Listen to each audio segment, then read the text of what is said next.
So, Heather, another kind of table centre, and Yep. just sort of backtracking what we were talking about, not using floral foam. Yeah. A way of doing table centres is, the traditional thing of using chicken wire. So in this bowl, I've put a plastic dish like this, Yep. which I put some chicken wire in, and then I've just bound the top of it with some floral tape. I've only put one band across the top because the more you do, then it's kind of getting in the way of when you need to start putting stems and things in. So this floral, there are two types of floral tape, aren't there?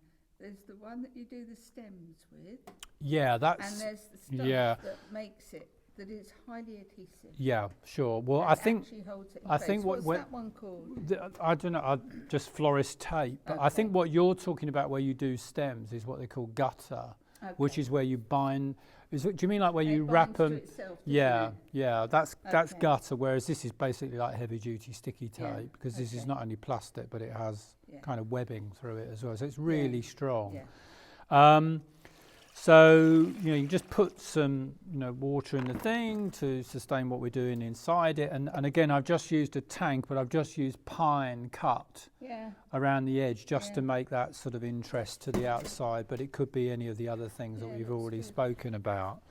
And then I've got a mixture of foliage in my bucket, which they're not necessarily things that I think was necessarily being Christmassy exactly, but I guess it's all tying in with this sort of winter red and white theme. So there's some choisia here, which is in flower, and it's been such a mild autumn until quite recently. It's been extraordinary how many things are having a second flush or are still flowering in the garden.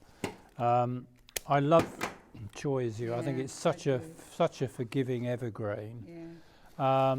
Some what we used to call senecio, now brachyglottis, which has the yellow daisy flower. Yeah.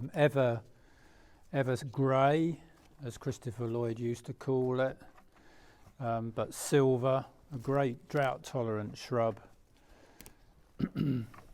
but another nice texture. A bit of Mahonia aquifolium, the North American Mahonia, which gets wonderful tints at this time of year. I'm not so mad about the flowers, I have to admit, but it's a great low evergreen, about a metre or so high. I've seen quite a few flowers of that around. Yeah, we've got Mahonia japonica in full flower. Yeah. To me, it's at least 6 weeks ahead of what you would expect. I mean, in London, it's a microclimate, so things tend to last longer or be more advanced than you might find in the countryside. A bit of skimmia for the berries. And you see even in here, I'm sort of triangulating the way that I'm putting the material in the bowl. Yeah. So it's not everything throughout the whole space. Bit of Q green. That is a nice colour, that Q green. It's a really, really good one. Tend to be a bit more expensive to buy than the regular rubella or japonica, but I think it's a kind of classier looking plant. Yeah. And a few token sprigs of holly, just although I said I don't like using it. I don't mind using it in a vase or something, but I hate using it when it's garlanding or that sort of thing. It's such hard work to work with. I'm not. But that variegated really lifts it. It's got a splash of colour, which is quite nice. And it does have the association, and the berries of the skimmia actually almost look like they belong to the holly now. And then a few pieces of Sarcococca winter box, which I think probably once it was brought inside would open up, and then you'd get the fragrance once it was brought into the house. But what I like about it is it's a little bit more wiry or taller, so it makes the design look a little bit more informal. And because of all of this foliage is actually in water rather than in foam, I mean, I think things do last longer in water than they do in foam. I'm just going to put this on a dish just to lift it up a little bit. I mean, just by virtue of the fact that it's more humid around there. Probably, yeah. It probably helps. I think all of those things kind of help it last a bit longer. So that is the advantage of arranging things in vases or in water or in chicken wire. The challenge comes, I think, if you're trying to do lots of little things, it's not as practical. No. And probably it might be better just to use a little vase or a little jar or something like that. Yeah. You know, florists do use the saucers with foam in, and you get these cages as well, which I really like. I think these cages are a great thing. Yeah. You can hang them, you can put them in a row on a batten, and then you create a swag. You'd struggle to do that in any way apart from using this. Yeah. But if you want to feel slightly better about it, the tops of these cages uncouple. Yeah. So you can put new foam inside and then reuse a plastic base. So you could sort of say, well, I'm not throwing so much away. Yeah. These come in different sizes, but these are great for pew ends, or if you wanted to do a swag either side of a fireplace or something like that. You know, these sorts of things are good. But using chicken wire, I think, has its limitations, and you have to think about, well, how can I not use foam, but how can I sustain what I'm trying to keep alive? So I think they're the things that come into play.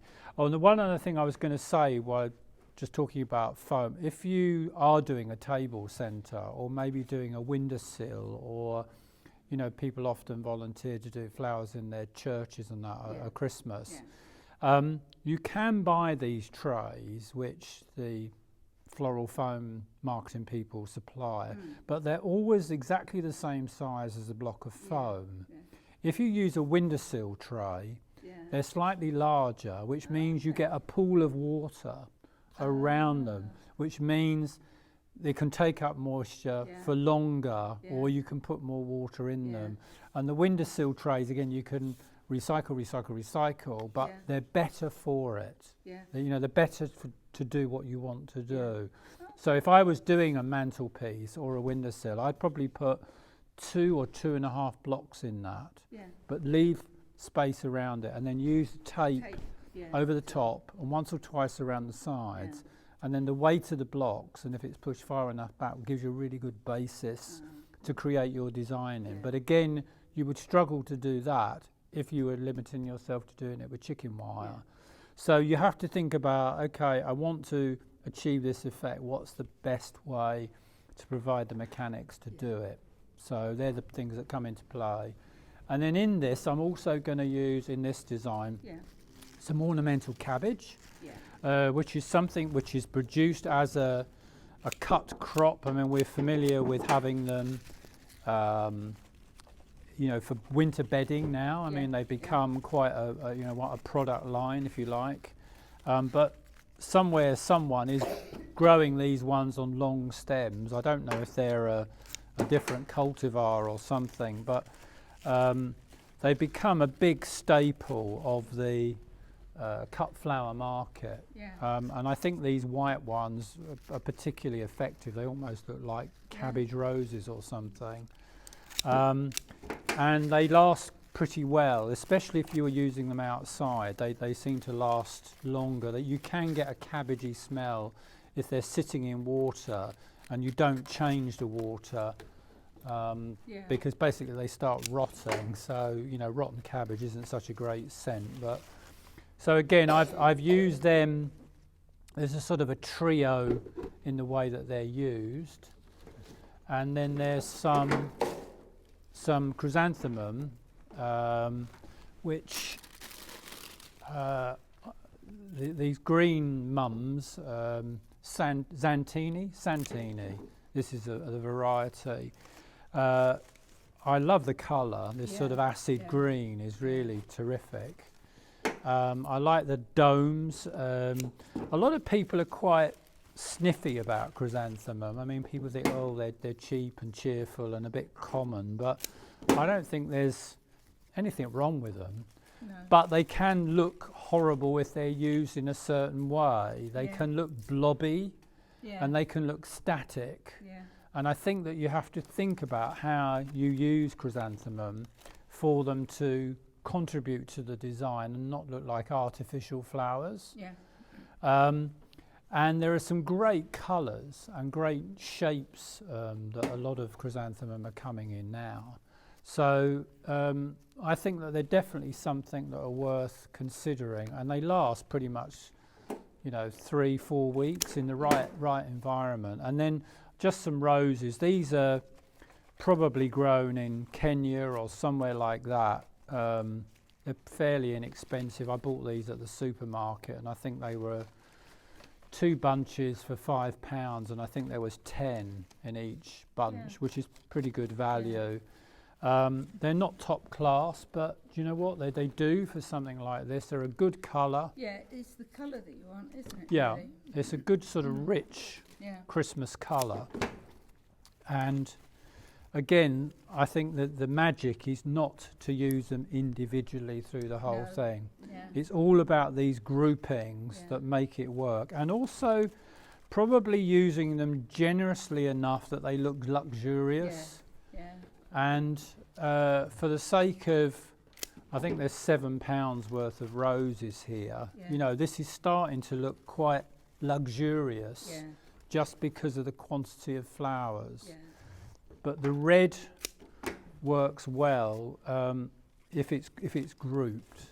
I think that's the secret. Red is such a powerful colour that if you make it too spotty, again it's too busy, and there's a few little bits of hypericum which are in there in the bunch as well. When I cut the stems, a lot of people make a big fuss about, you've got to do this and do that and all the rest of that.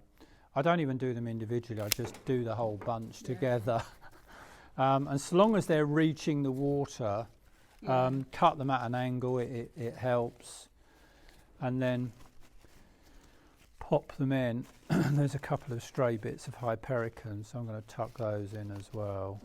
And then that's pretty much finished. And the sun's just come out, so you get the effect.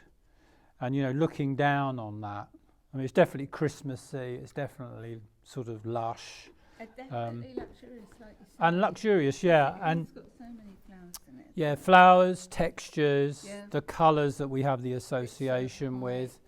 Yeah, a little bit, I like designs to not look too as though they come out of cookie cutter sort of situation. I think a few feathery elements to it add.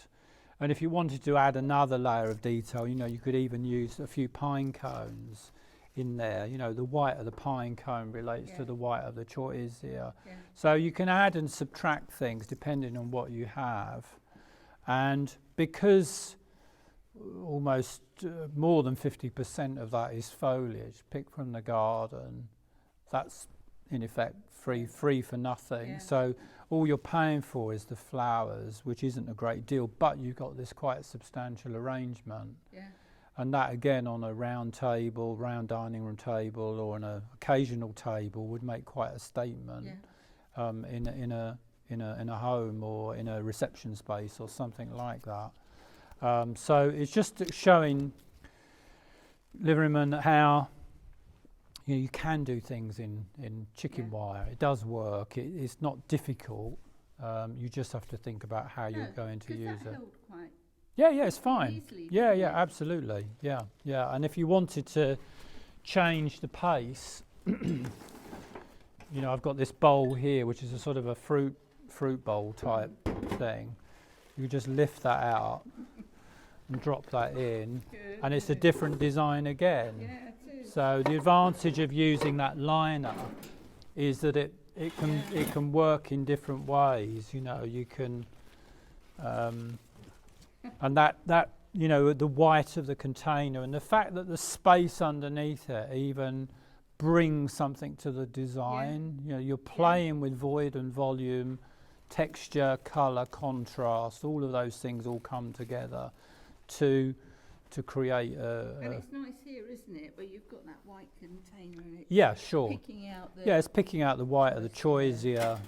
There's lots of things going on. Yeah. I mean, that might be a bit too high if you were sitting at the table, so you might have to drop it a bit. But I actually think that there's a lot of sort of, oh, you can't do this at dining tables. At a 6-foot round table, Yeah. you struggle in a banquet room to talk to the person the Yeah. other side of the table anyway. Yeah. You tend to talk to the people either Yeah. side. So the fact that the design in the middle breaks the eye line, I don't think matters. No.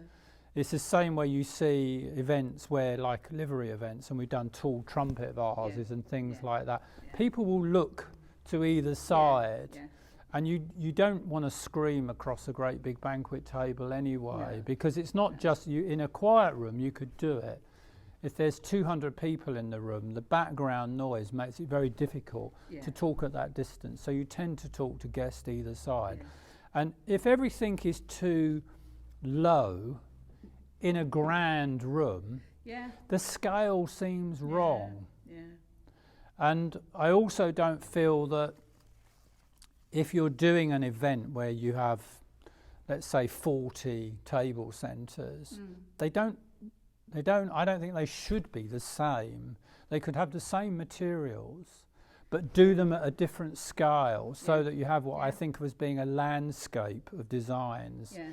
It means that when you walk into the room, it's sort of like, okay, I see what we got, your brain switches off. You're looking at the changes of scale, and if it's, say, like at Mansion House where you've got, 40-foot ceiling, if everything's 9 inches high, it just looks diminutive. Yeah. You need this articulation of scale to make the space feel more interesting. Yeah. So you can adapt what you have or make it go further, because if you put something on a container that's 3 or 4 foot high in old money, it looks more impressive up there than it does down here. So again, you're playing with scale and playing with volume within the space to make it work harder. And I feel the same about if you're decorating an event with a limited budget, it's better to have 2 knockout designs than 6 mediocre ones. Yeah.